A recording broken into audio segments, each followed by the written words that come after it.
Sir, अंग्रेज़ी कहाँ से शुरू करें? आप सब बच्चों का यह सवाल था कि सर समझ में नहीं आता कि अंग्रेज़ी कहाँ से शुरू करें। तो चलिए बेसिक इंग्लिश ग्रामर पार्ट 2 में शुरू लेवल से सीखते हैं। अगर आप किसी से सवाल करें, जनाब लेटर और अल्फ़ाबेट में फ़र्क क्या है, तो शायद वो सोच में पड़ जाएगा। चलिए इस सोच को, इस डाउट को क्लियर करते हैं। लेटर, अलग अलग अक्षर को हम लेटर कहते हैं, यानी एक लेटर एक अकेला चिन्ह या सिंबल होता है जो कि अल्फ़ाबेट का एक हिस्सा होता है। जैसे A B C D English में 26 लेटर्स होते हैं, जबकि ए टू जेड ग्रुप को अल्फ़ाबेट कहते हैं, यानी एक अल्फ़ाबेट लेटर्स का एक पूरा सेट या कलेक्शन होता है जो किसी ज़बान का स्क्रिप्ट बनाता है। इंग्लिश अल्फ़ाबेट में 26 लेटर्स हैं जो ए से लेकर जेड तक होते हैं, यानी ए टू जेड ग्रुप को अल्फ़ाबेट कहा गया। अब यहाँ देखिए, एक लेटर या कई लेटर से मिलकर वर्ड बनता है और वर्ड में कोई ना कोई अर्थ होता है, माना होता है, मतलब होता है। अगर माना मतलब ना हो तो वर्ड नहीं कहलाता। एक लेटर वर्ड बनता है, जैसे एग्ज़ाम्पल ए आई, और कई लेटर से जैसे बुक, पेन।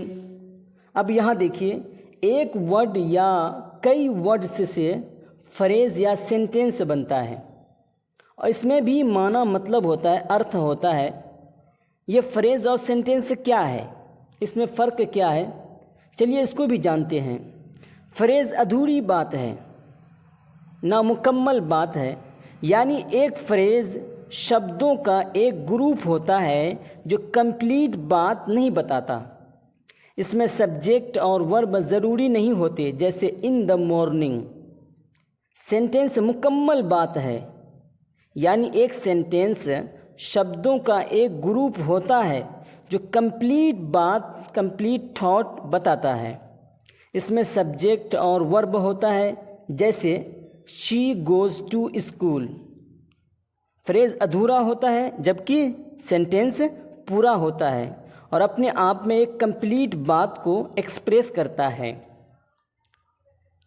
कई सेंटेंस से पैराग्राफ बनता है और पैराग्राफ एक शब्दों, फ्रेजेज और सेंटेंसेस का ग्रुप होता है जो एक टॉपिक या आइडिया को एक्सप्लेन करता है।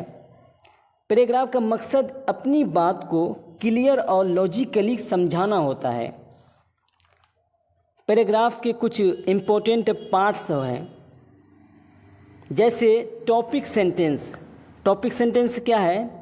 पहला सेंटेंस होता है जो पैराग्राफ का मेन आइडिया को बताता है। दूसरा होता है सपोर्टिंग सेंटेंसेस। ये बीच के सेंटेंसेस होते हैं जो टॉपिक सेंटेंसेस को डिटेल्स, एग्जाम्पल्स और एक्सप्लेनेशन के थ्रू सपोर्ट करते हैं। तीसरा होता है कंक्लूडिंग सेंटेंस। ये क्या है? पैराग्राफ का आखिरी सेंटेंस जो मेन आइडिया को समराइज करता है। एक अच्छा पैराग्राफ वो होता है जिसमें हर सेंटेंस एक दूसरे से कनेक्टेड होता है और लॉजिकली ऑर्डर्ड होता है, जिससे रीडर को समझने में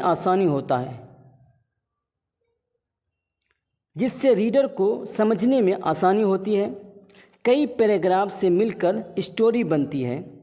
स्टोरी एक ऐसी कहानी होती है जो घटनाओं और एक्शंस को एक सीक्वेंस में बताती है।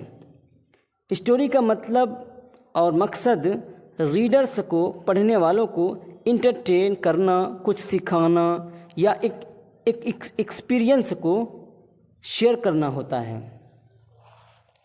आप इस तरह समझें, जिस तरीके से ईंट से बनती है दीवार, और दीवार से घर या मकान, और घर से गांव, और गांव से शहर, और शहर से देश, और देश से दुनिया।